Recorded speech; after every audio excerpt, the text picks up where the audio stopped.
Aquí estamos con la intención de llevar informaciones a través de una entrevista, en la que pretendemos en ella llevar un vuelo recto y nivelado. Como Pedro informó en la introducción del programa, hoy tenemos a un experto, ingeniero mecánico, administrador del Instituto Tecnológico y de Estudios Superiores Monterrey, INTEPS, en México en 1968.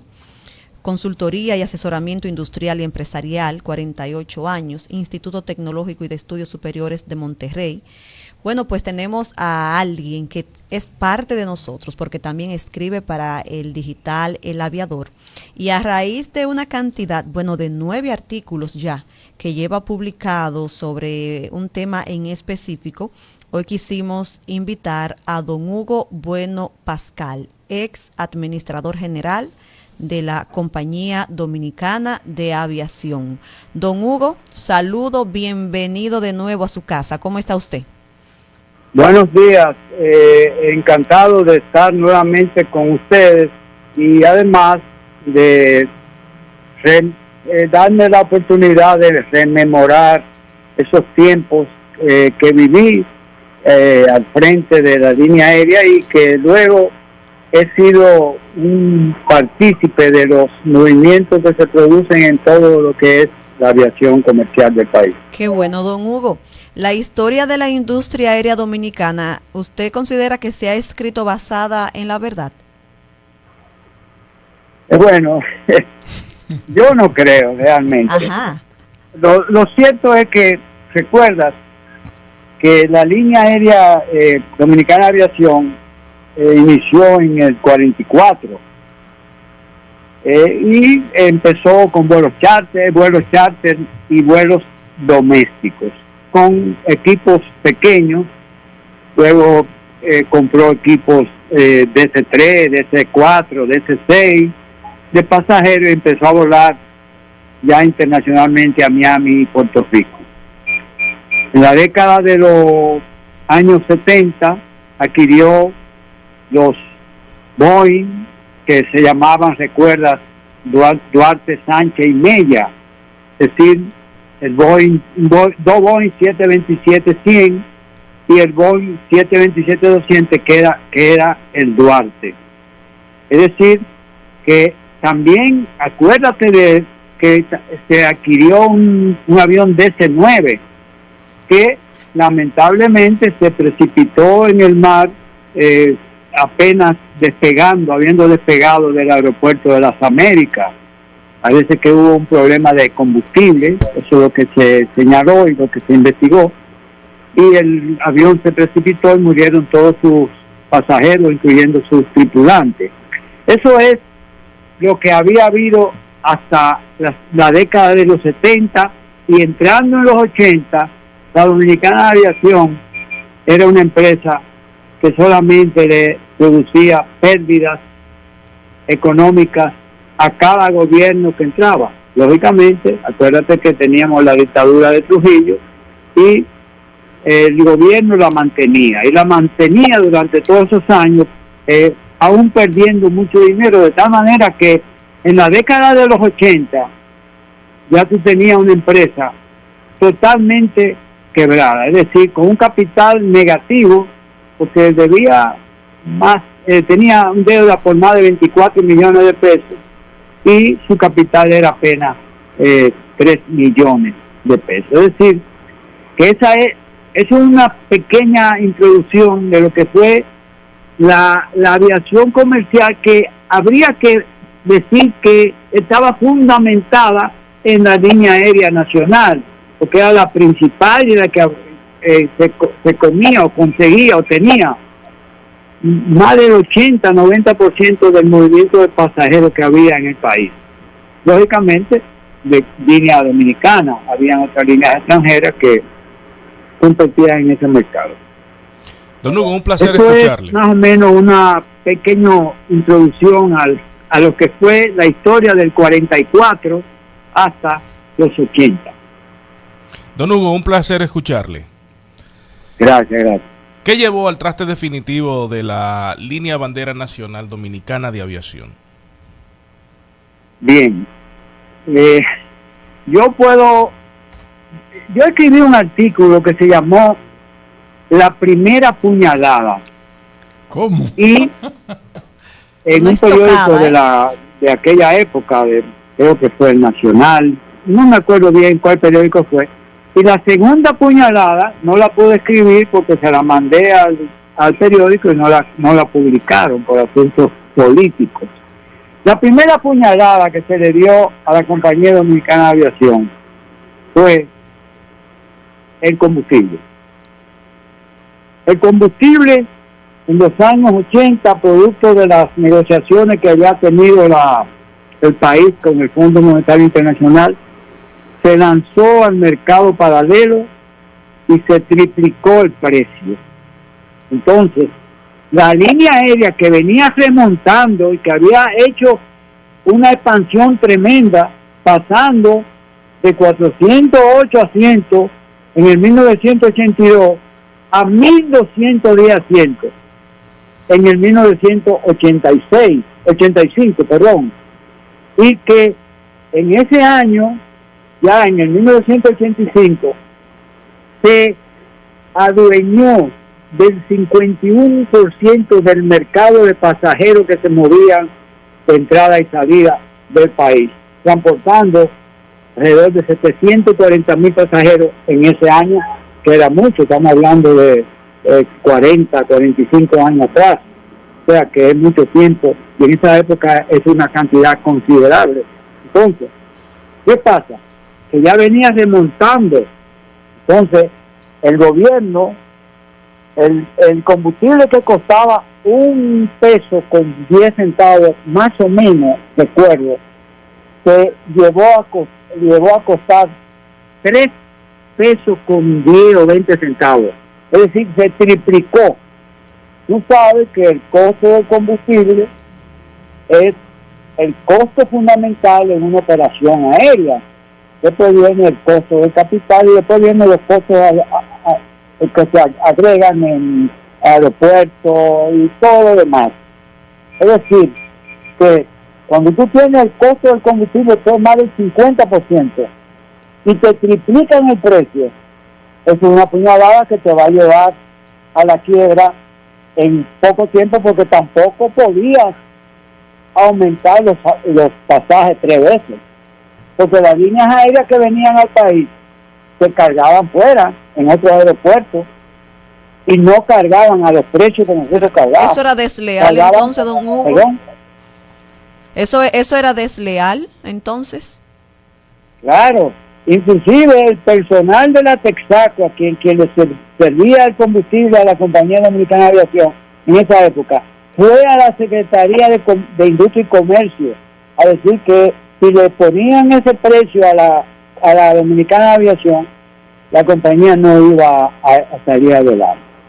Bien, pero realmente el gobierno no cedió a que el combustible se mantuviera al precio anterior. Y entonces esa fue la primera puñalada que se le dio a la Compañía Dominicana de Aviación. Don La Hugo, primera.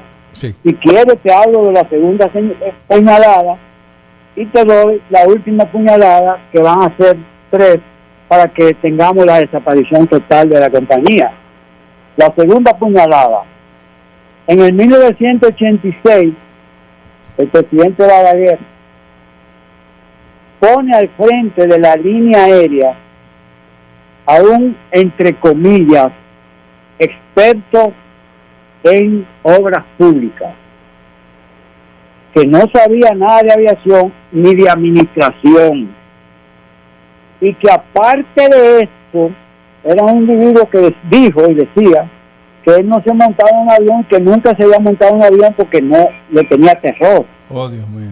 Al frente de una línea aérea. Entonces, se empezaron a dar pasos, pero que no tendrían a nada que tuviera que ver con administrar y seguir el camino que llevaba de ascenso la línea aérea.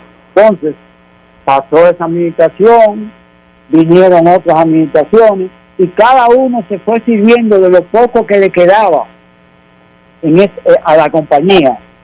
y ya al cabo de 1992, porque fíjate lo que pasa, todo esto coincide con que el presidente Balaguer, que volvió los últimos 8 años, como todos sabemos, después de los 12 años volvió 8 años, del 86 al 94. Entonces, ¿por qué? Porque le interesaba del 86 al 90 hacer las bases para estar como presidente del 90 al 94. ¿Para qué? Para ser parte de la celebración del quinto centenario. Sí. Del quinto centenario, 1994, son 500 años del descubrimiento de América. Entonces él quería estar presente, inclusive acuérdate que él construyó lo que yo llamé el monumento al hambre, que fue el faro a Colón. Para mí le llamé monumento al hambre porque el país estaba pasando hambre, se estaba construyendo ese elefante que yo creo que se invirtió todo el cemento que había en el país, porque es un monumento que tiene mucho cemento. Entonces, todo esto hace, él no quiebra la línea aérea, pero la lleva a eso, porque pone una serie de gente, inclusive él siguió inyectando de capital a la línea aérea y no le interesaba bajo ningún sentido que esa línea que representaba tanto a todos los niveles económicos, de visión, etcétera, para el país, se dijeran que fue quebrada y cerrada por Joaquín Balaguer.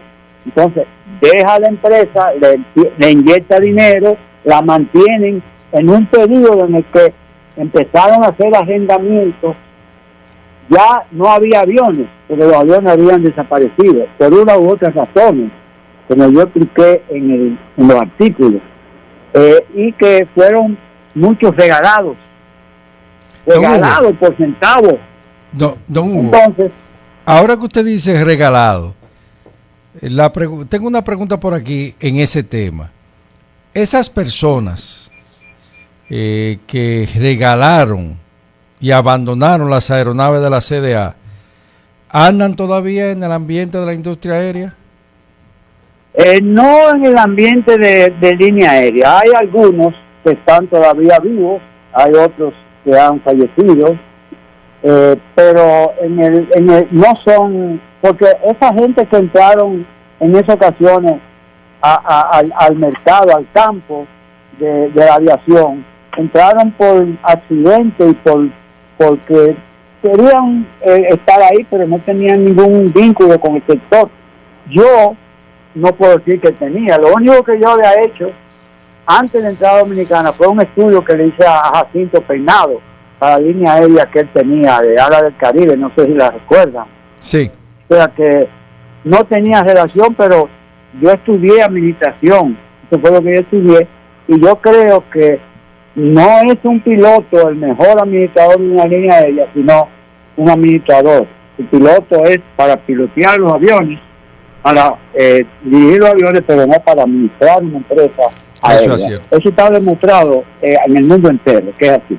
Don Hugo, hace un rato usted mencionaba los 3 aviones, Duarte, Sánchez y Mella, pero también hubo un avión que fue el Boeing 747, el Jumbo. ¿Usted cree que la compra de ese Jumbo fue necesaria? Pero claro, el Jumbo costó 17 millones de dólares y fue evaluado por 21 millones de dólares, perdón. Antes de comprarlo, quien lo compró fue el banco. El banco no va a dar un financiamiento por una compra de un equipo que cueste mucho menos. Entonces, ¿por qué era necesario? Nosotros empezamos a volar a Madrid, empezamos a volar a Milán, allá en Malpensa, en el aeropuerto de Malpensa, en Milán. Toda la semana 1 y 2 vuelos, charter llenos, contratados por una compañía Italturis se llama, inclusive, que es un tour operador muy grande de Italia, contratado por año, y el avión venía lleno con 408 asientos vendidos, y ya con eso solo aseguraba. Además, en los viajes a Nueva York, nosotros pagábamos el combustible del avión del 747, lo pagábamos con las 100,000 libras de carga que le metíamos en la barriga, porque de aquí para allá el dominicano no lleva maleta ni lleva mucha carga. Le metíamos todos los días 100,000 libras de carga que era beneficiada con los bajos precios que le poníamos porque era del campo dominicano, vegetales. Don Hugo, nos Entonces, queda poco tiempo, el Jumbo nos llevó a nosotros a posicionarnos, porque nosotros no podíamos, teníamos el 707, que también se había adquirido, que hicimos el primer vuelo, pero que no era competente, no era competitivo, solamente cogía 180 pasajeros, y entonces así no podíamos competir. Nos fuimos al Jumbo, además fue algo planificado, fue un proceso. Primero se compró el 707, después se compró, se arrendó y con opción a compra al final un dólar simbólico, el 27-200 el Jordano, y después el Jumbo, y se dejó a los administradores que entraron en el 86, se dejó una planificación de qué avión había que comprar en el 87 o cuánto. Es cierto, don Hugo, es cierto que se contempló otro 747 por el resultado que había tenido el primero. Exactamente, o sea, había una planificación de que en el año 1987-88, no me acuerdo exactamente el año, se incluyera otra aeronave 747, o sea, para ampliar el mercado. Nosotros abrimos el mercado de Europa de turistas, nosotros traíamos aquí la mayor cantidad de turistas, la traíamos Dominicana Aviación, no lo digo yo, lo dice Turismo en Cifra. Búscate Turismo en Cifra de 1985 y ve a ver lo que dice, que Dominicana Aviación transportaba más turistas al país que cualquier otra línea aérea extranjera. Okay. Entonces era necesario, y además se hizo una planificación no a 2 años, una planificación a 10 años, y se le dejó, pero no había interés en que se le diera continuidad a esa línea aérea, no había interés, porque era algo que se hizo en ese gobierno, que se tomó como, yo diría que punta de lanza para que se viera como que eso fue una buena labor que se hizo, pero eso había